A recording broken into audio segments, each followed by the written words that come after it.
There is absolutely no other piece of media out there that I am quite as conflicted upon in terms of my opinion. South Park. On one hand, it is quite obviously really problematic and controversial, and it totally matches its reputation. And I cannot say in any good faith that I condone every opinion or message that South Park puts out there. There are more than a fair few episodes that just stick out in my mind for either aging terribly, or just being cruel or mean-spirited, or even newer episodes that I strongly disagree with their message. But on the other hand, it's not like it's completely unintelligent and unfunny piece of mindless television. South Park for me has its moments, and I've been a fan on and off since season 20 and 21. That may sound pretty recent, but keep in mind, in 2017, I would have been about 12 years old, and I'm currently 18 years old now.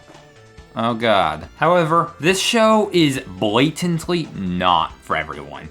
I do not blame anyone for not liking it. And not enjoying South Park doesn't make you weak or a snowflake or whatever the fuck Twitter wants to tell you. You just don't like a very controversial and divisive show.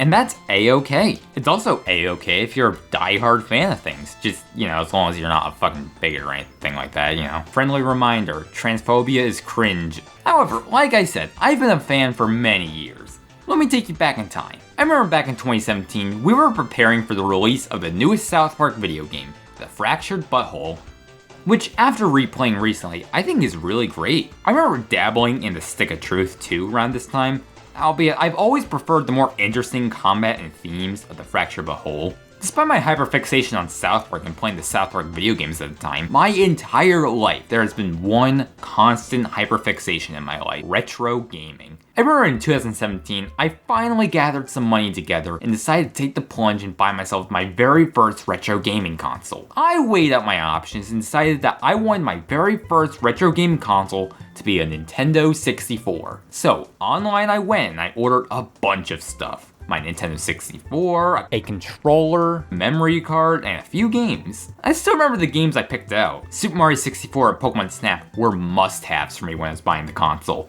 A close family member also looked into their closet and found an old copy of Mario Kart 64 and an OEM controller for me to give a try as well. So keep in mind, I was obsessed with South Park at the time, and I had a little money left over for one more cheaper game. So, with all that in mind, I decided that my final game for Nintendo 64 was going to be the original 1998 South Park video game. I remember being really happy with my purchase and appreciating the ever-loving hell out of my new N64 collection.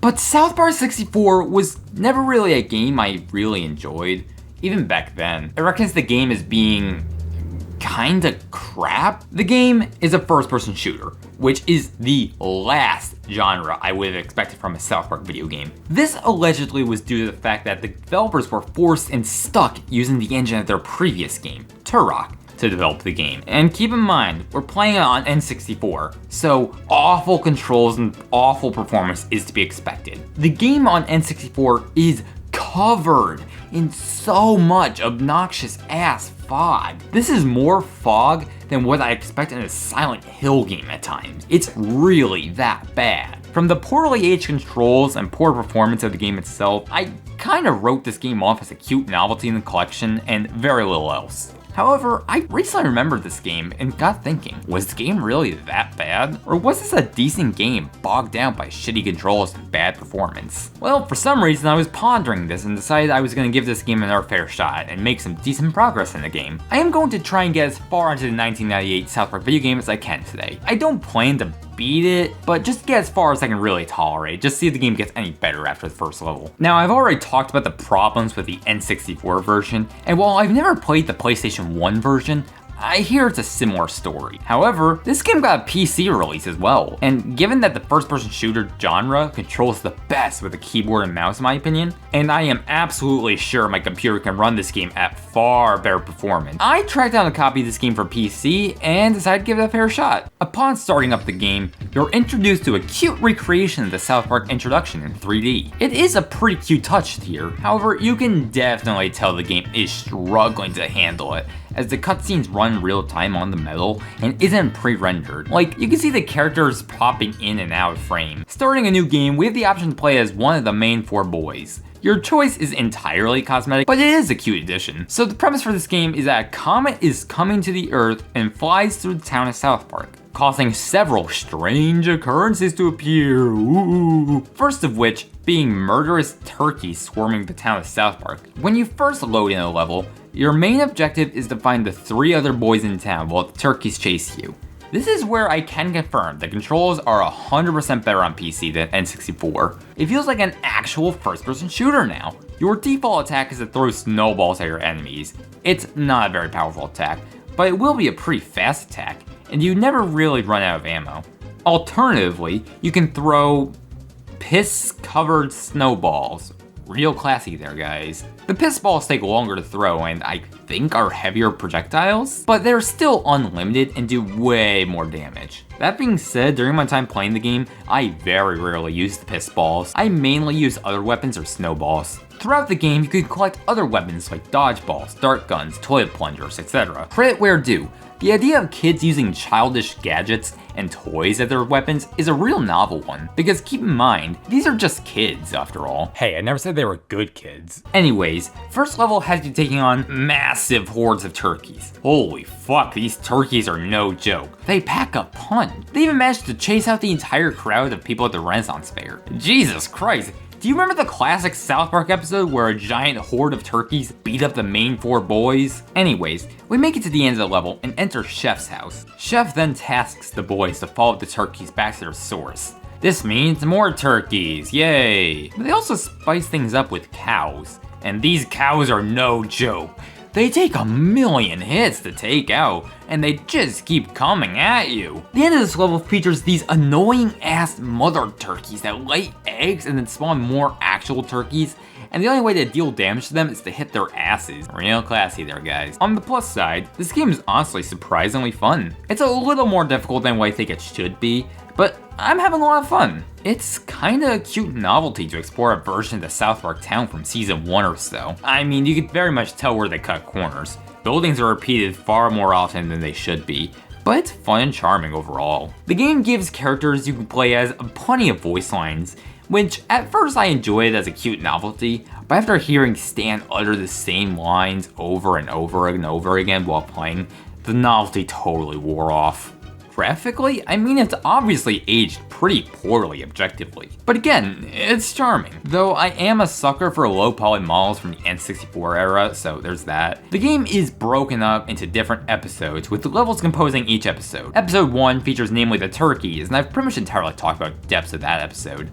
But episode 2 comprises of these monstrosities of clones gone wrong. Jesus Christ, Big Gay Al, what happened to you, man? And why are there so many of you? These clones take like 1,000,000 hits to take out as well. They're pretty easy to avoid hits, but still annoying and slow as hell. This episode of the game is actually pretty short, as you just have to clear out clones from warehouses. And at the end, you fight this horrific Akira-looking clone monstrosity. I will say, looking at footage of the boss on N64, it is actually kind of impressive that this boss runs on N64. However, this boss sucks ass, dude. I eventually did beat the boss, but I'm still not entirely certain where I was supposed to be hitting them, so I just kind of kept blindly throwing snowballs at it. I died so many times, and the only way I was able to beat the boss was by making a beeline to the boss, avoiding all the other enemies in the level, collecting as many weapons as I could along the way, and then clipping through this wall to access sacred armor that could give me more hits, and only then was I able to beat this boss by the skin of my fucking teeth. But you know the funny thing is, the boss didn't feel unfair. It was hard, but it felt totally fair. Every time I died, it totally felt like it was my fault, not the boss's. Now for unfair, episode fucking 3, good God. You were just utterly swarmed with these fucking cows. And not only are there so many of them, they deal so much damage and knock you back so far. And at times, I find myself literally clipping through the ceiling due to it. I was eventually able to learn to get past the beginning part of the episode by playing the game like a fucking stealth game. But this final area of the game just keeps kicking my ass. eventually I was able to beat the level. But the next level, I got all the way to the end of the level, going as slow as I could, taking my sweet ass time, staying out of the way of the enemies, and collecting as many health items as I could, and being very careful to not get hit even once. Even at one point, I found myself backtracking through the whole level to collect health I left behind, only to end up dying at the very end of the level. These fucking aliens just don't hold back. They're so hard to avoid and they do so much damage so fast. This game starts to stop pulling its punches around World 3, and quite honestly, I didn't really have the patience to keep powering through afterwards. But honestly, I found this game way better than I had been told in the past. Honestly, if you're a South Park fan in any capacity, I would maybe recommend tracking down a copy online to play. At least on PC, that is. N64 or PS1? Probably not. I mean, I get if you want to buy it as a collector's item like I have. But to actually play, stay away. Again, I haven't tried the PlayStation 1 version, but with the bad control on at least the Nintendo 64 version, and the piss poor graphical capabilities of the console release overall, playing on literally any somewhat modern PC is the way to go regarding this game. Though I will say, for N64 standards at least, it's impressive they managed to squeeze as many voice clips in this game as they did. There's one last thing to talk about, and it's the multiplayer mode. I don't have an easy way to set up PC multiplayer, so I'm just gonna record the N64 footage itself. The multiplayer first has you select a character, and assuming you have them all unlocked, or used a cheat code like I did, this is actually quite a large, fun roster to pick from. We have everyone's favorites here: Mr. Mackey, Chef, Ike, Darvin, Marvin, an alien, and who the fuck cares about Pip? Getting into the multiplayer mode, it's pretty much just a one-on-one game to defeat the other.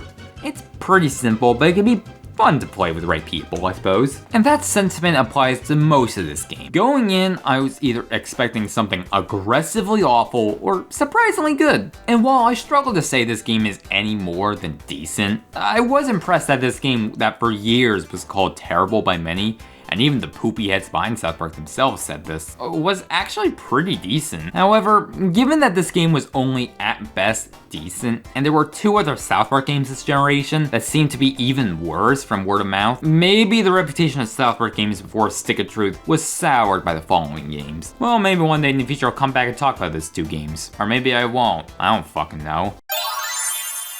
Before this video ends, I just want to say thank you all so much for the recent support of my videos. Since my last video, we've had a lot of new people join the channel, which is fantastic. As a matter of fact, around this time, I was in the middle of getting a rebrand done for this channel, with all new characters still. Let's try them on. Fuck yeah, new character still day. Starting next week, we'll have new character stills on new videos. Tune in next time where we'll be talking about some other stupid dumb shit. Thanks for watching, I hope you have a lovely day, and hopefully, I'll even see you next time. Bye bye.